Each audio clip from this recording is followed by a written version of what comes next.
Mesdames et messieurs, bonsoir et bienvenue à cette nouvelle tournée africaine. Et on commence la tournée d'aujourd'hui, du lundi, le 27 avril 2026, avec le président Abdel Fattah el-Sisi, qui a eu lundi un appel téléphonique avec son homologue kényan, William Ruto.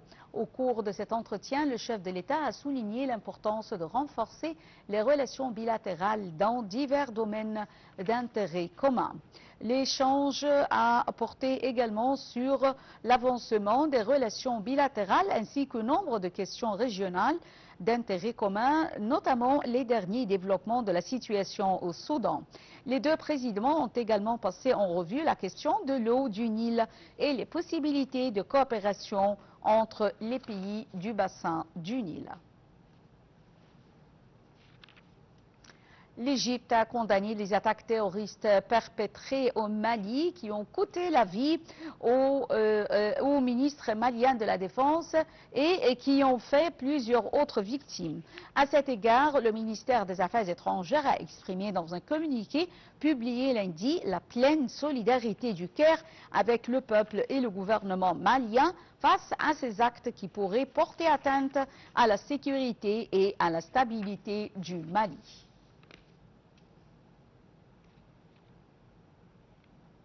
Et pour mieux comprendre la situation au Mali, qui est plongée dans une situation sécuritaire critique, qui a coûté la vie au ministre de la Défense, suivez ce commentaire signé Shamsenemi. Les attaques coordonnées touchant plusieurs régions du pays, notamment autour de Bamako et dans le centre et le nord du Mali. Elle a appelé à une réponse internationale urgente contre le terrorisme au Sahel et rappelé la nécessité de protéger les civils. L'Union africaine a pour sa part condamné fermement les attaques, affirmant sa solidarité avec le peuple malien et les forces de sécurité. Cette organisation panafricaine a également réaffirmé son engagement pour la paix, la stabilité et la sécurité au Mali, tout en dénonçant les risques graves pour les populations civiles. Le Mali connaît actuellement une escalade de violences armées. Plusieurs attaques simultanées ont visé Bamako, Kati, Mopti, Gao et Sévaré. Des groupes affiliés à Al-Qaïda et des mouvements séparatistes sont impliqués dans ces offensives. Certaines zones stratégiques, notamment dans le nord, restent instables et partiellement contestées. Les autorités maliennes affirment avoir repris le contrôle de plusieurs zones, mais la situation reste très fragile et évolutive. La situation malienne ne se limite pas au volet sécuritaire. La crise humanitaire, après des déplacements de population, fait des tensions politiques internes et fragilise la gouvernance de la transition, ainsi que la dépendance accrue des partenaires militaires étrangers. Selon les experts internationaux, cette crise est alimentée à la fois par le terrorisme et les tensions intercommunautaires et la fragilité institutionnelle.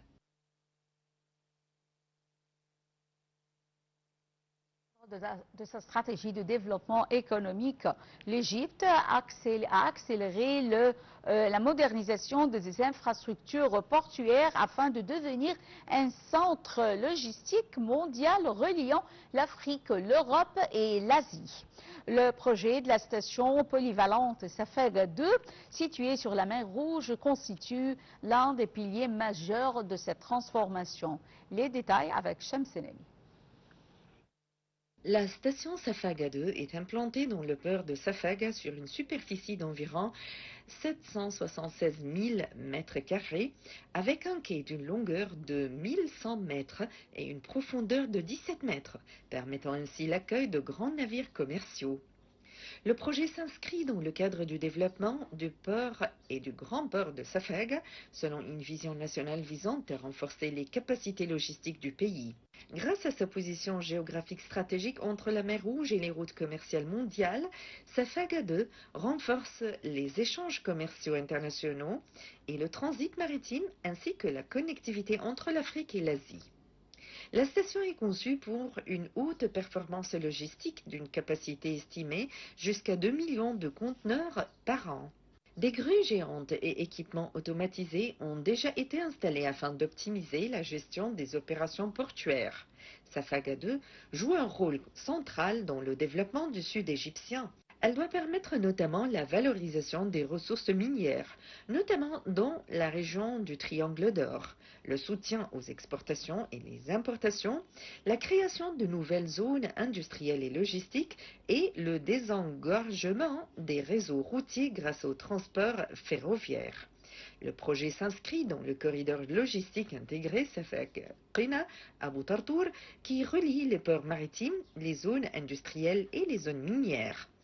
Ce corridor fait partie d'un réseau national visant à transformer l'Égypte en plateforme mondiale du commerce et du transport. La gestion et l'exploitation de la station ont été confiées à des partenaires internationaux afin de garantir des standards mondiaux de gestion portuaire et l'attraction de grandes compagnies maritimes. Il s'agit donc d'une infrastructure stratégique de transformation économique reliant les ressources du Sud aux marchés mondiaux. C'était donc, mesdames et messieurs, un commentaire sur le projet de la station polyvalente Safeg 2 située sur la mer Rouge. J'ai le plaisir d'avoir actuellement avec moi en ligne Dr Ismail Hamid, professeur à l'Institut des études africaines, qui va nous jeter plus de détails sur ce projet. Bonjour, Dr Ismail Hamid, et bienvenue. Oui, bonjour. Bonjour.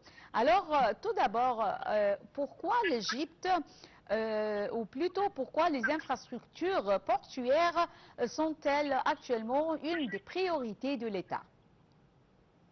Oui, merci pour l'invitation. Normalement, que l'économie toujours représente une priorité pour tous les gouvernements dans le monde entier, et bien sûr avec l'Égypte actuellement, par rapport aux défis économiques que l'Égypte fait face, le peuple et tout ça.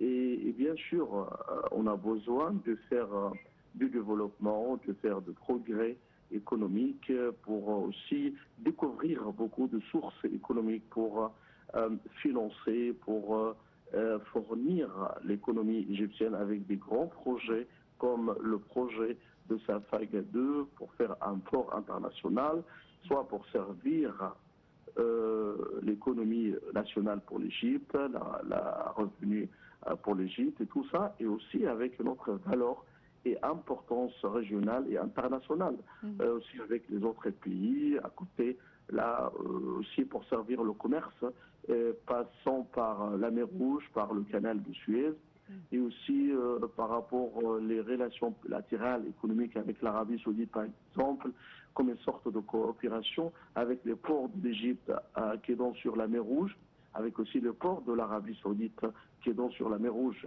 Donc on peut faire de coopération économique très importante et très nécessaire dans les moments alors que le monde fait face maintenant avec les défis, avec le problème de sécurité, avec les conflits dans le Golfe arabe et tout ça. Oui. Alors, docteur Ismail Hamid, pourquoi ce port, on peut dire qu'il constitue un projet clé pour le sud de l'Égypte? Pourquoi notamment le sud? Alors, le projet, parce qu'on parle d'un emplacement très stratégique.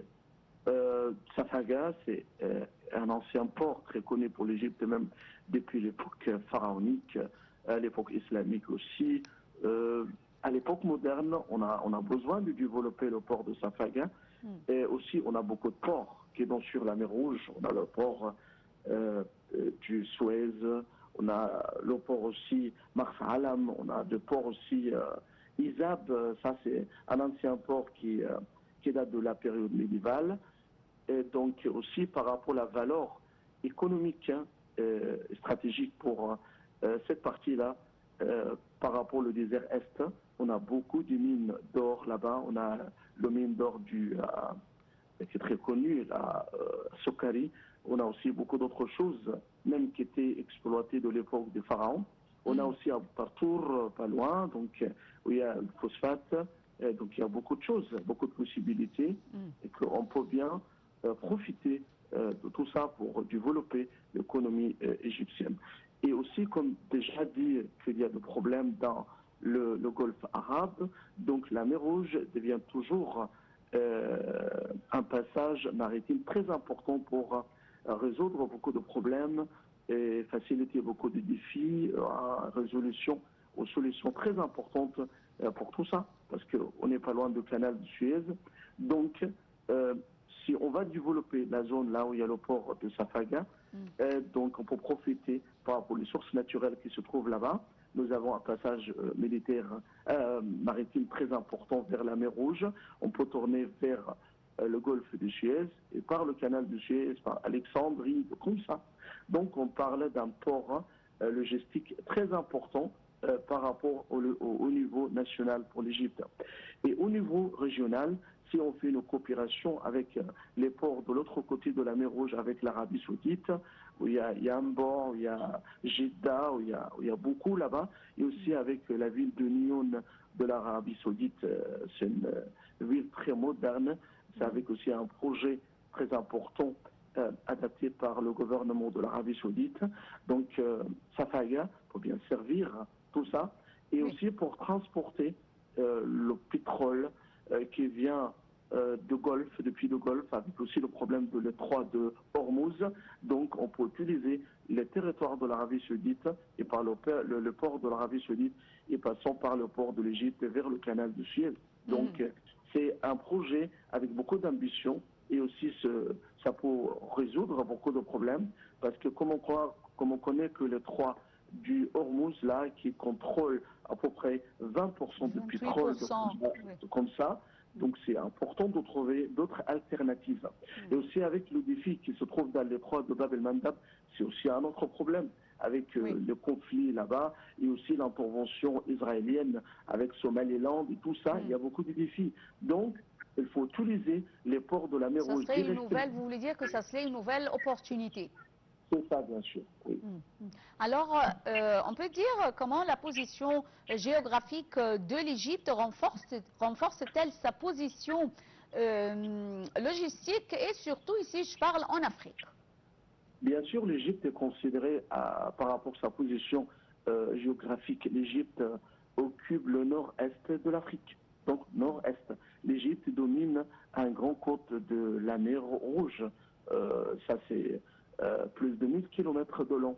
L'autre côté, la mer Méditerranée aussi, nous avons une côte aussi très importante. On a aussi le canal de Suez qui relie la mer Rouge et la mer Méditerranée, c'est-à-dire l'Égypte contrôle le commerce entre l'Orient et l'Occident, toujours.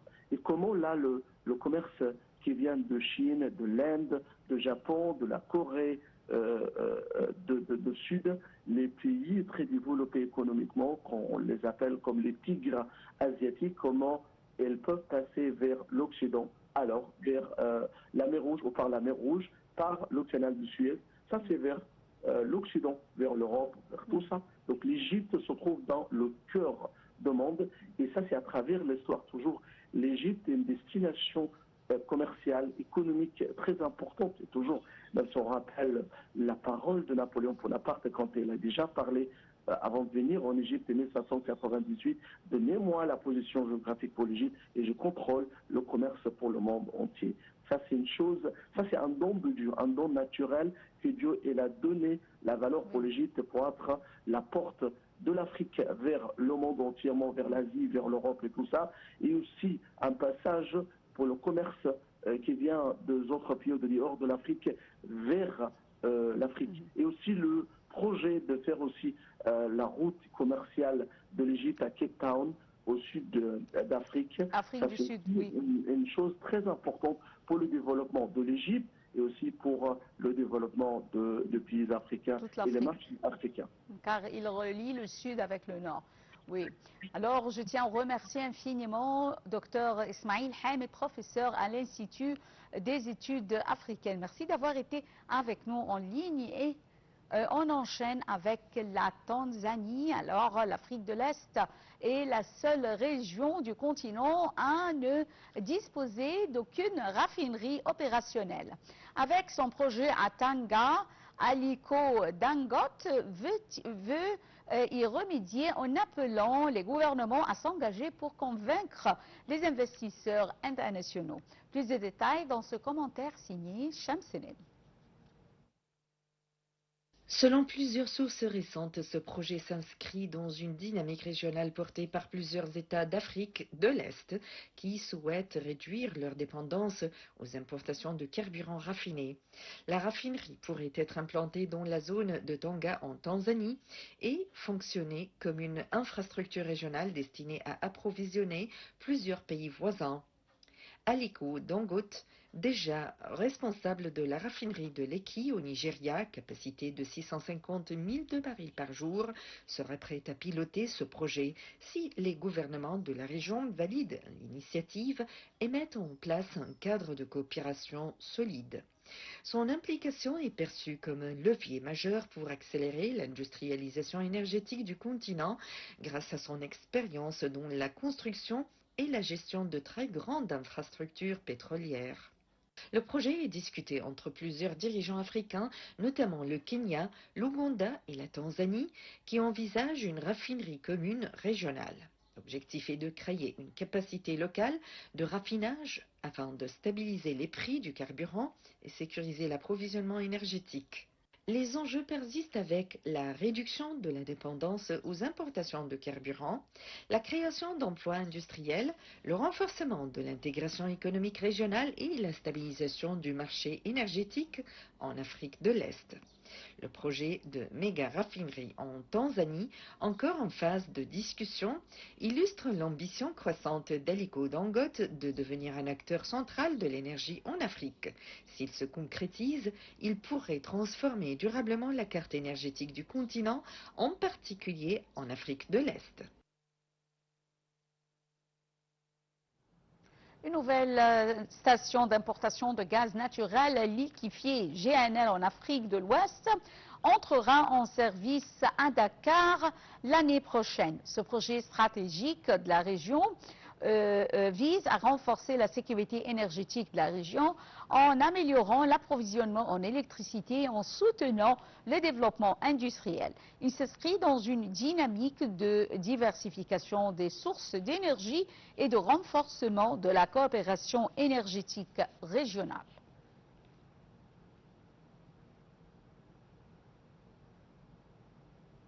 La capitale kenyane, Nairobi, se prépare à accueillir le sommet franco-africain intitulé Afrique en avant, Africa Forward, prévu les 11 et 12 mai 2026.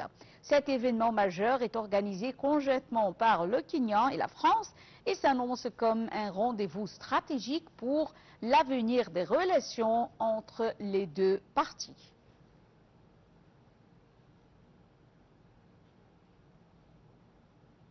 Mesdames et messieurs, fin de cette édition de notre programme Autour du monde, ou plutôt la journée africaine. Merci d'avoir été avec nous et bonne journée. Au revoir.